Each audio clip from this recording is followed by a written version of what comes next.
ఈ రాత్రి సంఘ ప్రార్థన నిమిత్తమై మనం దేవుని వాక్యాన్ని ఆలోచన చేద్దాం. కీర్తనల గ్రంథం 55వ కీర్తన 16వ వచనం నేను చదువుతాను. 17వ వచనం మీరందరూ కలిపి చదవండి. కీర్తనలు 55 16, 17 వచనాలు. అయితే నేను దేవునికి మొరపెట్టుకొందును, యెహోవా నన్ను రక్షించును.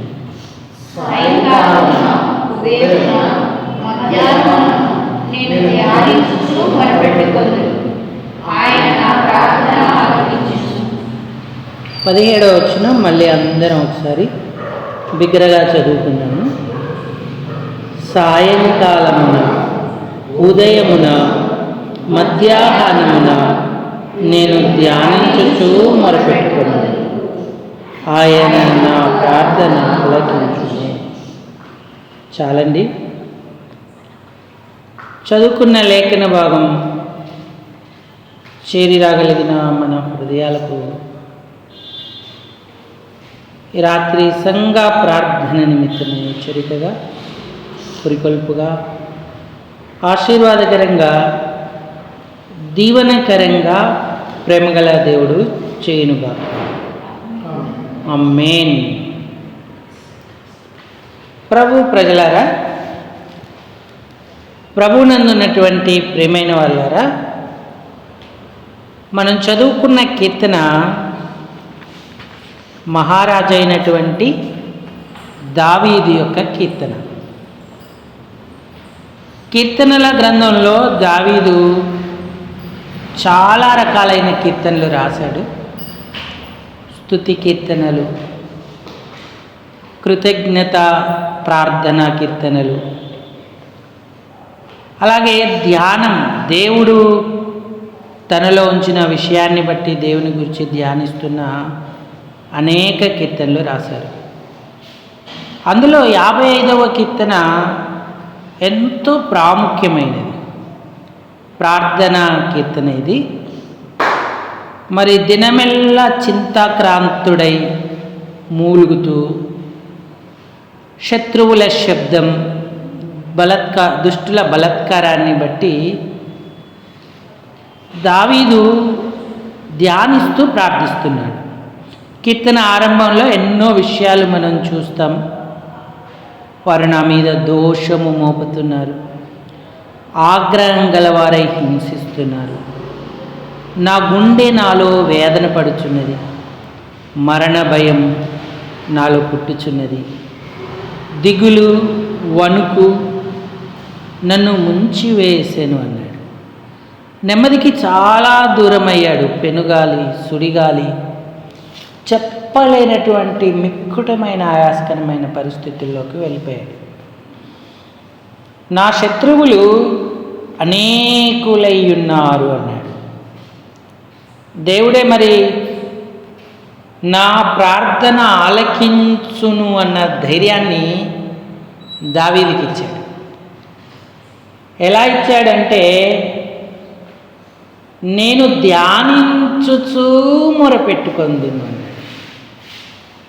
ఈనాడు దేవుని ధ్యానం ఎంత ఎక్కువగా చేస్తే మనం అంత ధన్యులమవుతాం. ఆయనే మన కార్యాలన్నీ కూడా నిర్వర్తించగలవాడిగా ఉంటాడు.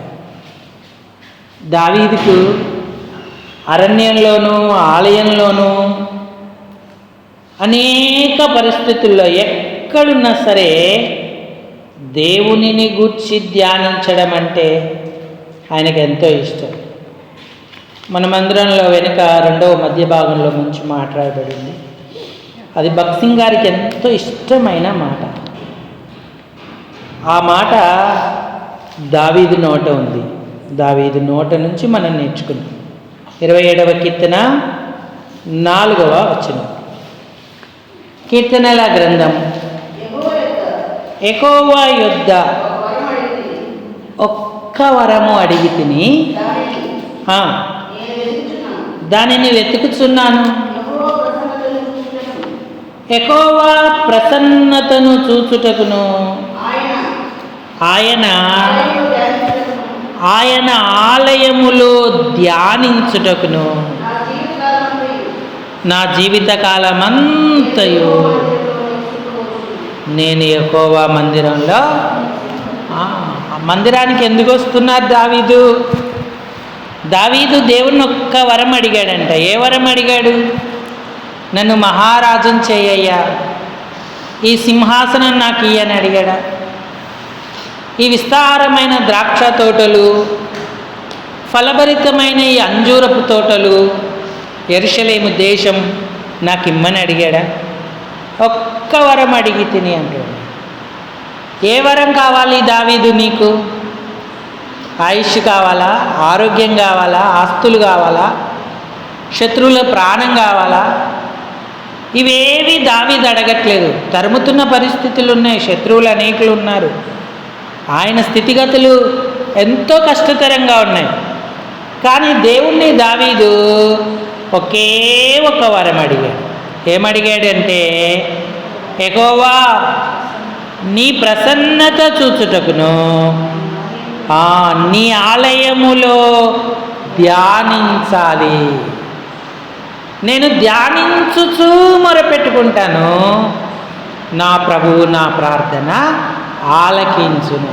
దావీదుకు కావాల్సిందల్లా ధ్యానమే, దేవుని యొక్క వాక్యమే. వ్యక్తిగతంగా అంతరంగంలో సమృద్ధి అయిన ధ్యానంతో నింపబడ్డాడు. ఈనాడు దేవుని పిల్లలు ధ్యానిస్తే దేవుడు ప్రార్థన ఆలకిస్తాడు. వాక్య ధ్యానం ఎంతో అవసరం మనకు. మనం ధ్యానించాల్సిన సంగతులు ఎన్నో ఉన్నాయి. కీర్తన మొదటిలో కీర్తనాకారుడు అన్నాడు, దుష్టుల ఆలోచన చొప్పున నడవక, పాపుల మార్గాన నిలవక, అపహాసకులు కూర్చుండు చోటున కూర్చోక, యెహోవా ధర్మశాస్త్రమునందు ఆనందించుచు ధ్యానించువాడు ధన్యుడు అని. అతడు నీలి కాలువ ఎవరన నాటబడి ఆకువాడక తన కాలమందు ఫలమిచ్చు చెట్టు వలె ఉండును.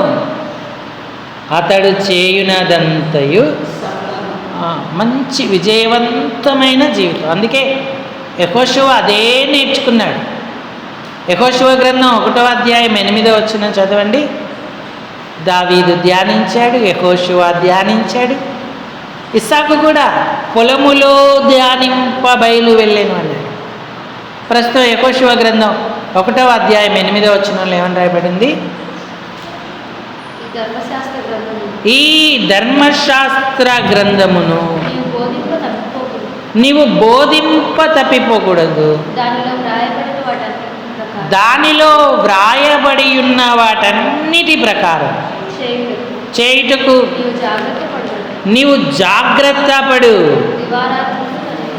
చక్కగా చదవాలి వాక్యాన్ని, మనోపూర్వకంగా గట్టిగా బిగ్గరగా చదవాలి. దివారాత్రులు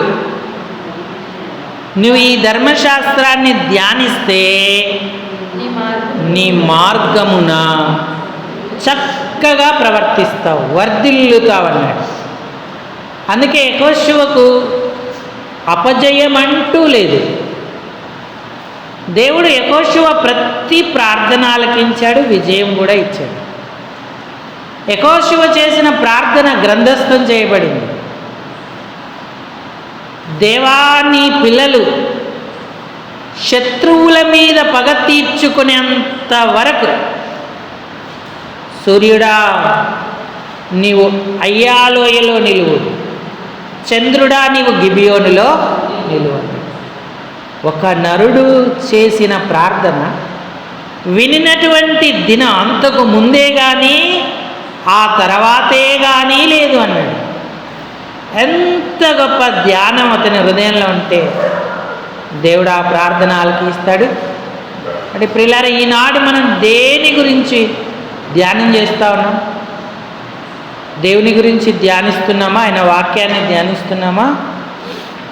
ఫలభరితంగా, సక్సెస్ఫుల్గా, విజయవంతంగా వ్యక్తిగత కుటుంబ సంఘ జీవనంలో మనం ముందుకెళ్ళాలంటే మనకు ఒకే ఒక మార్గం ఉంది.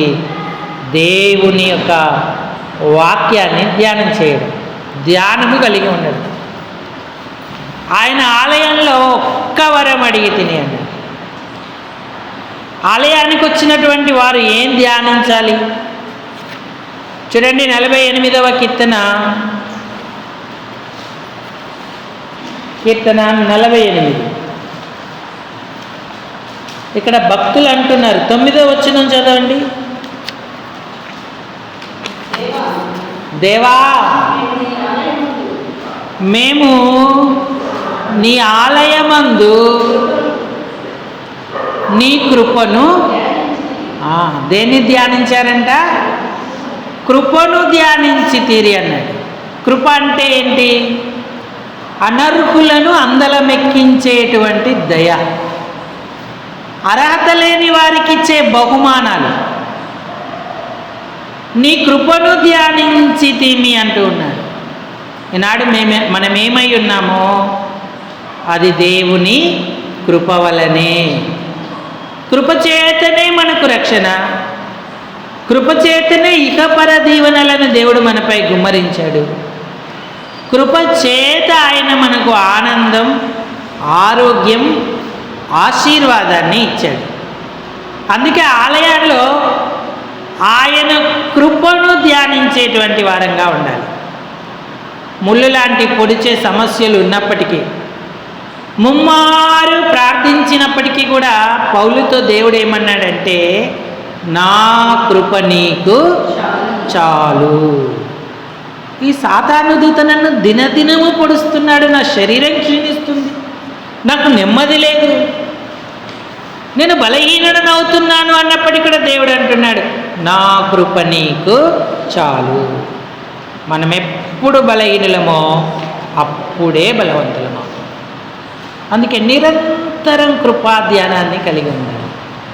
నేను అర్హుణ్ణి కాదయ్యా, నేను పాత్రుణ్ణి కాదు, నాకు ఈ స్థానానికి, ఈ స్థలానికి, ఈ స్థితికి ఏమాత్రం కూడా యోగ్యత లేదు, నువ్విచ్చిన కృపే అని దినమెల్లా ప్రభు దగ్గర మనం ధ్యానిస్తే మన ప్రార్థనలు దేవుడు ఆలకిస్తాడు. హిజ్కియా ఏమన్నాడు? కృపచేత జ్ఞాపకము చేసుకో. నేను చేశాను, కానీ అదేదో నా సామర్థ్యం బలాన్ని బట్టి మందిర తలుపులు తెరిచి, మందిరాన్ని శుభ్రం చేసి, యాజకులను క్రమపరిచి, మందిర సేవ నేను క్రమపరచలేదు ప్రభువా. నేను సమస్తము ఎట్లు జరిగించి తినో కృపతో జ్ఞాపకము చేసుకో. ఆ ఒక్క మాట దేవుణ్ణి ఆనందపరిచింది. హిజ్కియాకు మరి 15 సంవత్సరాల ఆయుష్ ఇవ్వడానికి, ఆరోగ్యం ఇవ్వడానికి కారణమైంది. ఈనాడు మనం కృప మీద ఆధారపడుతున్నామా? కృపనే జ్ఞాపకం చేసుకుంటున్నామా? కృపను బట్టే నాకు ఈ స్థితి ఉందని కృతజ్ఞతగా ఆయన ఆలయంలో ధ్యానిస్తున్నామా? కృపను గురించి ధ్యానించిన వారు విరిగి నలిగిన వారు అవుతారు. ఎప్పుడూ కృతజ్ఞతాస్తుతులు ఆయనకు చెల్లిస్తూ ఉంటారు. కాబట్టి ఆలయములో మనం దేని గురించి ధ్యానించాలంటే ఆయన కృపను గురించి ధ్యానం చేయాలి. సాయంకాలాన, ఉదయమున, మధ్యాహ్నమున మనం ఎల్లప్పుడూ కూడా ధ్యానముతోనే నిండి ఉండాలి. మనం ధ్యానిస్తూ ఆయన్ని ఆశ్రయిస్తే ధన్యులము. ధ్యానానికి భంగిమ ఏం అవసరం లేదు. నేను మోకరిల్లే ధ్యానం చేయాలి, నేను నిలబడి, లేదంటే మందిరంలో నిలువు మోకాలు వేసి ధ్యానం చేయాలి, 24 గంటలు అలా ఉండాలని ఏం లేదు. మనం పనులు చేస్తూ ధ్యానం చేయొచ్చు, మనం పడుకొని ధ్యానం చేయొచ్చు, కూర్చొని ధ్యానం చేయొచ్చు, త్రోవన నడుస్తున్నప్పుడు కూడా ధ్యానము చేయొచ్చు. దినకరన్ గారి సతీమణి తాను వంట చేస్తున్నప్పుడు, ఇల్లు ఊడుస్తున్నప్పుడు, పాత్రలు తోముతున్నప్పుడు, బయటికి వెళుతున్నప్పుడు ఎప్పుడు కూడా ఆయన వాక్యాన్ని ధ్యానం చేస్తూనే ఉండేది. ఆయన కృపను గురించి ధ్యానం చేస్తూ ఉండేది. దేవుడు వారి ఎడల ఎంతో కనికరాన్ని విస్తరింపజేశాడు. ఈనాడు మనం ఎంత ఎక్కువ సమయం దేవుని గురించి ధ్యానిస్తూ ఉన్నాం. మనకు తెలియదు కానీ వేద పండితులు అష్టావధానులుగా ఉంటారు, ద్విజులుగా ఉంటారు. అంటే ఒకే సమయంలో 8 విషయాల మీద కాన్సన్ట్రేట్ చేస్తారు. ఒకే సమయంలో 2 విషయాలను గురించి ఆలోచన చేస్తూ ఉంటారు, 2 ధ్యానిస్తారు. ద్వితీయావధానులు, అష్టావధానులు అని వారిని పిలుస్తూ ఉంటారు. అది మనకు అర్థం కాదు, అంత జ్ఞానం కూడా మనకు లేదు. మనం ఒక్క విషయం మీదనే ధ్యానం చేయడానికి ఏకాగ్రత కుదరట్లేదు. ఒకే కాలంలో 8 విషయాలను ధ్యానం చేయడం, లేదా కనీసం 2 విషయాలను గురించి ధ్యానం చేయడం మనము అలవర్చుకోలేకపోతున్నాం. వాటిని ద్వితీయావధానులుగా ఉండాలి. మనం 2 విషయాల మీద ఏకకాలంలో మన మనసుని ఏకాగ్రతతో నింపగలిగితే మనం ధన్యులం అవుతూ ఉంటాం. కాబట్టి వాక్యాన్ని ఎంత ఎక్కువగా ధ్యానిస్తే మనం అంత ధన్యులం అవుతాం. దేవా, నీ ఆలయమందు మేము నీ కృపను ధ్యానించితిమి అన్నాడు. కృపతోనే సమస్తం సాధ్యం. ఇది మొదటి విషయం. ఇంకా ఆలయానికి వచ్చిన భక్తుడు దేని గురించి ధ్యానం చేశాడు చూడండి. 73వ కీర్తన. ఇది ఆసాపు కీర్తన. ఆసాపు భక్తిగా ఉన్నాడు, యథార్థంగా ఉన్నాడు. కానీ ఎంత భక్తిగా, ఎంత యథార్థంగా, ఎంత చేతులు కడుక్కొని హృదయం శుద్ధి చేసుకొని ఉన్నా కూడా ఆయన వ్యర్థం అనుకుంటున్నాడు. ఏంటి పరిస్థితి? భక్తిహీనులేమో పుష్టిగా ఉంటున్నారు, వారికి అంత క్షేమమే, వారికి ఏ ఇబ్బంది లేదు, గర్వాన్ని కంఠహారంగా ధరించుకుంటున్నారు. ఇంకా వాళ్ళకి చాలా విషయాలు ఉన్నాయి. వారు బలాత్కారాన్ని ధరించుకుంటారు, క్రొవ్వు చేత వారి కన్నులు మెరకలై ఉన్నవి, ఎగతాళి చేస్తారు, బలాత్కారం చేస్తారు, కీడు గురించి మాట్లాడతారు. వారి నాలుక భూసంచారము చేయును అన్నాడు. వాళ్ళకి ఏ కొదువు ఉండదు, జలపానము సమృద్ధిగా చేస్తారు, నిశ్చింత గలవారై ధనవృద్ధి చేసుకుంటారు. వాళ్ళ పిల్లలు నటనము నేర్చుకుంటారు, సంగీతం నేర్చుకుంటారు. నేను ఇంత భక్తి కలిగి ప్రయోజనం ఏముంది? నేను దినమెల్లా ధ్యానిస్తున్నాను కానీ నాకేమొస్తుంది? ఒకరోజు అనుకుంటున్నాడంట. 13, 14, 15 వచనాలు చదవండి. నా హృదయము శుద్ధి చేసుకొని నా చేతులు కడుక్కొని నిర్మలుడై ఉండుట వ్యర్థమే.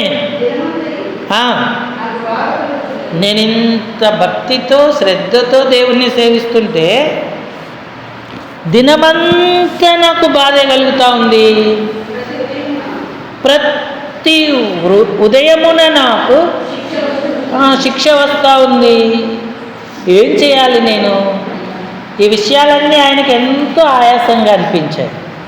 అప్పుడు ఆయన ఏం చేశాడంటే, అసలు ఏంటి సంగతి తెలుసుకోవాలి, దీని అంతమేంటో అని చెప్పి దేవుని సన్నిధానానికి వచ్చాడు. 16, 17 వచనాలు చదవండి. దీని తెలుసుకొనవలనని నేను దేవుని పరిశుద్ధ స్థలములోనికి పోయి వారి అంతము గూర్చి ధ్యానించు వరకు ఆ సంగతి నాకు ఆయాసకరముగా ఉండేను అన్నాడు. వారి అంతము గురించి అంటే భక్తిహీనుల అంతము గురించి ధ్యానించే వరకు. ఇంతకుముందు చూసిన విషయాలన్నీ కూడా ఆయనకు ఆయాసకరంగా ఉన్నాయి అంటున్నాడు. అప్పుడు ఒప్పుకున్నాడు, అయ్యా నేను పశుప్రాయుడను, నాకు తెలివి లేదు, నీ సన్నిధిని నేను మృగము వంటి వాడను, నువ్వెంత జ్ఞానవంతుడో నేను గుర్తించలేదు, నువ్వు మేల్కొంటే వారి పరిస్థితి ఏంటి అని చెప్పి, అసలు నీ ఆలోచన నాకు ఇచ్చి నన్ను నువ్వు మహిమలో చేర్చుకుంటున్నావు, ఈ గొప్ప భాగ్యం నాకు ఇచ్చావని చెప్పి ప్రభువును ఘనపరుస్తూ స్తుతిస్తూ ఆయన కృపను కొనియాడుతూ వచ్చాడు. 25వ వచనంలో అంటాడు, ఆకాశమందు నీవు తప్ప నాకెవరున్నారు? నీవు నాకుండగా లోకములోనిదేదియో నాకు అక్కరలేదు అన్నాడు. చివరి వచనం ఇంకా బాగుంటుంది. నాకైతే దేవుని పొందు ధన్యకరం, నీ సర్వకార్యములు నేను తెలియజేయనట్లు నేను ప్రభు అయిన యెహోవా శరణు జొచ్చి ఉన్నాను అన్నాడు. కృపను గురించి ధ్యానించాడు భక్తుడు. రెండవదిగా ఆయన పరిశుద్ధ స్థలంలో భక్తిహీనుల అంతమును గురించి ధ్యానించాడు. కాబట్టి భక్తిహీనుల క్షేమం మనం చూడకూడదు. మనం ఏం ధ్యానించాలంటే దేవుని మీదనే మన మనసు పెట్టుకోవాలి. ఫిలిప్పీ పత్రికలు అంటాడు, ఏవి సత్యమైనవో, ఏవి చూడండి, ఫిలిప్పీ పత్రిక 4వ అధ్యాయము, ఫిలిప్పీలకు రాసిన పత్రిక 4వ అధ్యాయము చదవండి. 8వ వచనం. మెట్టుకు సహోదరులారా, ఏ యోగ్యత అయినను మెప్పైనను ఉండిన ఎడల, ఏవి సత్యమైనవో, అంటే అసత్యమైన వాటి మీద కొంతమంది ధ్యానం పెట్టుకుంటారు. ఆ ధ్యానం వద్దు, సత్యమైన వాటి మీద ధ్యానం ఉంచండి. ఏవి మాన్యమైనవో అన్నాడు. మాన్యం అంటే గౌరవింపదగినవి. ఏవి న్యాయమైనవో, ఏవి పవిత్రమైనవో, ఏవి రమ్యమైనవో, ఏవి ఖ్యాతి గలవో వాటి మీద ధ్యానముంచుకొనుడి అన్నాడు. అసత్యమైన వాటి మీద ధ్యానం ఉండొద్దు, అగౌరవమైన వాటి మీద ధ్యానం ఉండొద్దు, అన్యాయమైన వాటి మీద ధ్యానం ఉండొద్దు, అపవిత్రములైన వాటి మీద ధ్యానం ఉండొద్దు, రమ్యము కాని వాటి మీద ధ్యానం ఉండొద్దు, అపఖ్యాతి కలిగిన వాటి మీద ధ్యానం ఉంచుకోవద్దు. మనం వేటి మీద ధ్యానం ఉంచుకోవాలో ఇక్కడ దేవుడు చెప్తా ఉన్నాడు. కాబట్టి ప్రియులారా, భక్తిహీనులను ధ్యానించొద్దు, భక్తులను ధ్యానించాలి. ఒకవేళ భక్తిహీనులను ధ్యానిస్తే మన హెచ్చరిక కొరకే, మన ప్రోత్సాహం కొరకు కాదు. అందుకే మీరు క్రీస్తుతో కూడా లేపబడిన వారైతే పైనున్న వాటినే వెదకుడి అన్నాడు. పైన ఏమేమున్నాయి? సత్యమైన క్రీస్తు ఉన్నాడు, రమ్యమైన పైనున్న యెరూషలేము ఉంది, ఖ్యాతి గలవి, మాన్యమైనవి, న్యాయమైనవి, వీటన్నిటినీ మనం ధ్యానం ఉంచుకోవాలి. అప్పుడు మనం ధన్యులమవుతాం. మొదటిది కృపను ధ్యానించాలి. రెండవది భక్తిహీనుల అంతము గురించి ధ్యానించక ఈ పరిశుద్ధ స్థలంలో పైనున్న వాటిని ధ్యానిస్తే మనం ధన్యులమవుతాం. ఇక మూడవది ప్రసంగి గ్రంథము 7వ అధ్యాయము. ప్రసంగి గ్రంథము 7వ అధ్యాయము 12వ వచనం. 13 చదువు, 13 సరిపోతుంది. దేవుని క్రియలను ధ్యానించుము, ఆయన వంకరగా చేసిన దానిని ఎవడు చక్క పరుచును. దేవుని క్రియలను ధ్యానించుము. కృపను ధ్యానించాలి, పైనున్న వాటిని ధ్యానించాలి. ఇప్పుడు అంటున్నాడు దేవుని క్రియలను ధ్యానించుము అన్నాడు. ఈ ధ్యానం గొప్పది, ఆశీర్వాదకరమైనది. దేవుని క్రియలేంటివి? ఆదికాండం మొదలుకొని ప్రకటన గ్రంథం వరకు ఎన్ని గొప్ప క్రియలు దేవుడు చేశాడు.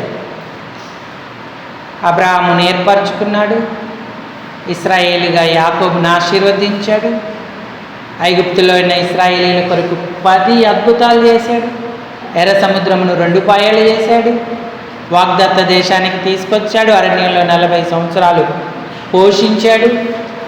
ఎన్ని కార్యాలు, 1, 2. మనం అవన్నీ ధ్యానిస్తూ ఉంటే ఎంతో దీవెన మనకు కలుగుతూ ఉంటుంది. 77వ కీర్తనల గ్రంథం 77లో వీరు దేవుని క్రియలను ధ్యానం చేస్తూ ఉన్నారు. 11, 12 వచనాలు. 77, 11, 12 వచనాలు. యెహోవా చేసిన కార్యములను, పూర్వము జరిగిన నీ ఆశ్చర్య కార్యాలను నేను మనసునకు తెచ్చుకొందును. నీ కార్యమంతయు నేను ధ్యానించుకొందును. నీ క్రియలను నేను ధ్యానించుకొందును అన్నాడు. మరి ఈ అనుభవం మనకుందా? వ్యక్తిగతంగా, కుటుంబముగా, సంఘముగా దేవుని క్రియలను ధ్యానిస్తున్నామా? దేవుడే వంకర చేస్తే ఏ నరుడు దాన్ని చక్కపరుస్తాడు? దాని గురించి చింత మనకు అక్కరలేదు. వ్యక్తిగతంగా ఏ స్థితిలో మనం ఉన్నాం, దేవుడు ఎంత కార్యం చేశాడు, ఎలా రక్షించాడు, సంవత్సరాలు గడుస్తుంటుంటే ఆర్థిక ఇబ్బందులు ఎలా తీసేశాడు, అప్పుల నుంచి ఎలా విమోచించాడు, అనారోగ్యాల నుంచి ఎలా తప్పించాడు, శత్రువులు మీదికి వచ్చినప్పుడు కడుపులో భయం చూస్తే ఎలా ఆయన మనల్ని ఆదరించాడు. ఇవన్నీ మనసుకు తెచ్చుకోవాలి. రక్షించబడినది మొదలుకొని ఇప్పటి వరకు వ్యక్తిగతంగా, కుటుంబంగా దేవుడు నీకేం చేశాడో నువ్వు జ్ఞాపకమునకు తెచ్చుకొని ధ్యానించాలి. అలాగే సంఘ విషయాలు కూడా, సంఘం ఎక్కడుంది, ఎలా అభివృద్ధి అయింది, ఏ స్థితి నుంచి ఏ స్థితికి ఎదిగింది, ఎన్ని పరిస్థితులు ఎదుర్కొంది, ఇవన్నీ మనం ధ్యానం చేయాలి. తొల్లిటి సంవత్సరాలు, తొల్లిటి దినాలు అన్నీ జ్ఞాపకం తెచ్చుకోవాలి. ఆ ధ్యానము దేవుని ప్రసన్నతను మనకిస్తుంది. అందుకే ఇశ్రాయేలీయులతో అన్నాడు, నేను నిన్ను నడిపించిన మార్గమంతటిని నువ్వు జ్ఞాపకం చేసుకొనవలెను. ఒక దినం ఉపవాస ప్రార్థన ప్రతిష్ఠించుకోవాలి. ఆయన సన్నిధిలో కూర్చోవాలి. ఆయన సన్నిధిలో కూర్చొని ఈ సంవత్సరం అంతా రక్షించబడినది మొదలుకొని ఎప్పుడు ఎక్కడ ఎలా దేవుడు విడిపించాడో అవన్నీ మనసుకు తెచ్చుకొని ఇచ్చిన వాగ్దానాలను దినమెల్లా ధ్యానించాలి. అప్పుడు ఆయన కృపా ప్రసన్నత మరి మీదికి వస్తుంది. దావీదుకున్న అనుభవం అదే. నేను ధ్యానించుచూ మొరపెట్టుకుంటాను, ప్రభువు నా ప్రార్థన ఆలకిస్తాడు. అంటే ఏ భూ సంబంధమైన వాటిని అడగడానికి భక్తులు ఎవ్వరు మ్యాక్సిమం దేవుని సన్నిధానానికి రాలేదు. వాళ్ళు ఆయన కృపను ధ్యానించడానికి, పైనున్న వాటిని ధ్యానించడానికి, దేవుని క్రియలను ధ్యానించడానికి ఆయన సన్నిధికి వచ్చారు. అప్పుడు ఆయన ప్రసన్నత వారి మీదకి వచ్చింది. వారు ఊహించలేనంత ఆశీర్వాదంతో దేవుడు వారిని నింపాడు. కాబట్టి ఈనాడు మన ధ్యానం ఏంటి? మనం దేన్ని ధ్యానిస్తున్నాం? ప్రభు మన ప్రార్థన ఆలకించి విజయం ఇచ్చేటట్టుగా ఆయన తలంపులను ధ్యానిస్తున్నాం. ఇంకా చూడాలంటే చాలా ఉన్నాయి దేవుని వాక్యంలో. నీ ధర్మశాస్త్రము ధ్యానించు వారికి ఎంతో నెమ్మది కలదన్నాడు. నేను దినమెల్లా నీ వాక్యాన్ని ధ్యానిస్తున్నాను. నీ శాసనాలు, నీ కట్టడాలు, ఎన్నో విషయాలు భక్తులు ధ్యానిస్తూ వచ్చారు. కాబట్టి ఈ రాత్రి మనల్ని మనం ప్రభువుకు ప్రతిష్ఠించుకున్నాం. అయ్యా నీ కృపను ధ్యానిస్తాను, పైనున్న వాటిని ధ్యానిస్తాను, నీ పరిశుద్ధ స్థలంలో నీ క్రియలను ధ్యానిస్తాను, నీ ప్రసన్నత నా మీదికి దిగిరాని నన్ను బలపరచు అని ప్రభుని అడుగుదాం. ఈ తలంపులను దేవుడు దీవించునుగాక. అందరూ తలలు వంచి కళ్ళు మూసుకోండి. మనం ప్రార్థనలోకి వెళ్ళాలి.